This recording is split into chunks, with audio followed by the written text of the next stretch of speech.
Welcome to Mr.Terror Tales, where dark stories are told and nightmares are born. Tonight we bring you 3 spine-chilling tales of horror set during the Christmas season. Buckle up and remember, you never know what could be lurking in the cold, dark corners of the world. First story talks about a family of 5 who travels in Lapland for the perfect Christmas vacations. Picture a quaint village deep in the heart of the Finnish Arctic Circle where the snow blankets everything in sight. Tall, silent pines, frozen lakes, and empty streets where the sound of your footsteps is muffled by the soft, thick snow. The cold air feels sharp and biting, nipping at the skin. The house they rented is large and charming, yet its isolation feels unsettling.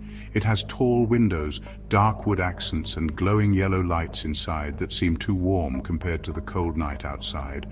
The walls are adorned with traditional wooden carvings, and large fireplaces crackle with warmth in every room.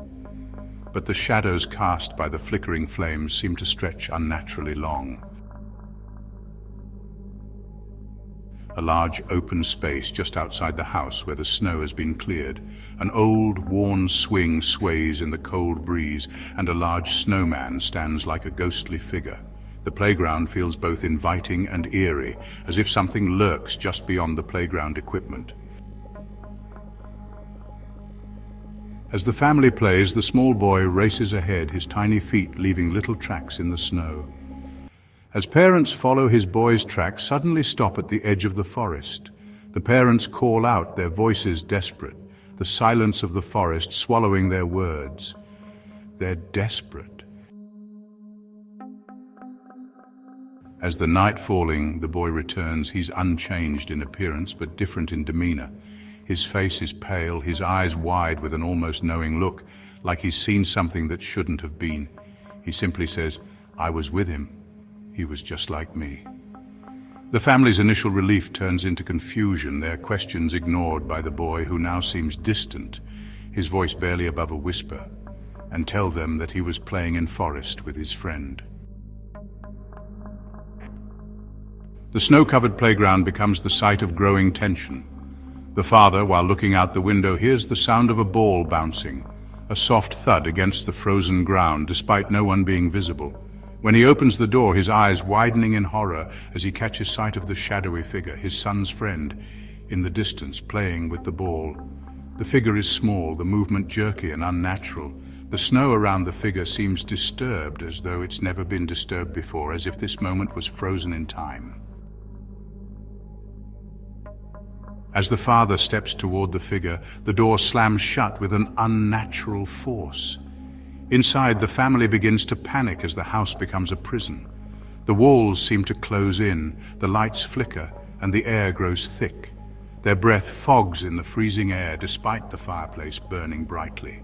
The scream of the father cuts through the quiet, his voice breaking the tense silence as he pleads for help, yet no one can reach him. The sound is muffled as if a wall has been placed between them. When the police arrive, the house seems untouched on the outside, but when they open the door, they find the rest of the family inside, motionless. They sit like mannequins, staring blankly ahead. Their eyes show no recognition, no life. Second story talk about a young couple that visits for Christmas, the girl's parents in a small village in the American Southwest, where the dry, dusty wind blows through empty streets. The houses are old adobe with crackling fireplaces that barely keep out the chill. The landscape is stark. Sand dunes stretch endlessly, and the distant mountains look like looming shadows against the evening sky. The house where the couple stays has a creaky wooden front door with a flickering porch light. Inside, the walls are adorned with religious symbols and strange artifacts. Old family heirlooms that seem to hold more significance than one might expect.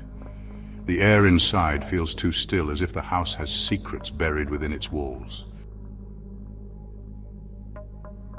After a hearty Christmas dinner with his fiancée and her parents, the man starts to feel lightheaded. He sits at the table, the warmth from the fire making him sleepy, his vision blurring. He leans in to ask his fiancée if she feels anything strange, but she simply smiles and tells him to rest. The man wakes up bound in a dark, cold room. The walls are stone and bare, and there's an eerie silence except for the faint hum of an old, dusty fan. He struggles against the ropes, his mind racing. His fiancée and her parents stand before him, their faces frozen in unnervingly calm smiles. The mother holds an old ritualistic book, and her father mutters strange words under his breath. The room grows colder as they begin their chant, the man's horror intensifying as he realizes he's been drawn into a ritual he can't escape. Third story talks about a lonely guy who walks at Christmas night and finds a small, dimly lit bar tucked away on a snowy street in New York City. The warmth from the fire crackles in the corner, offering a stark contrast to the blizzard outside.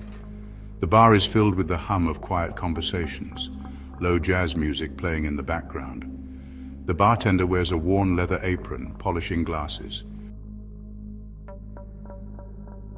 The man is lonely, nursing his whiskey. One woman approaches with a slow, measured stride, and they engage in conversation. She seems to know exactly what he needs, her words gentle and smooth, luring him deeper into her web. As the drinks continue, the man feels lighter, his thoughts becoming clouded. The room spins slightly as the woman whispers something in his ear, offering to take him to her home. They arrive at her apartment, a small, pristine place with large windows revealing the snowy streets below. Yet the apartment feels strangely empty, as though it's been set up just for him. The man drinks more, his vision growing darker, his mind foggy. Soon he can barely stand, and the woman helps him to a chair. He passes out. When he wakes, it's to an empty room, save for 4 dark, shadowy figures standing before him. Their eyes glow red, and their silhouettes shift unnaturally. The man's heart races as he recognizes the futility of his situation. There's no escape, no one to help him. He begs, pleads for his life, but the figures remain silent, their expressions cold and unfeeling. The room seems to close in on him as he cries out in terror. Nobody knows what happened that night. Subscribe to Mr. Terror Tales, like and share our channel. Thank you for watching.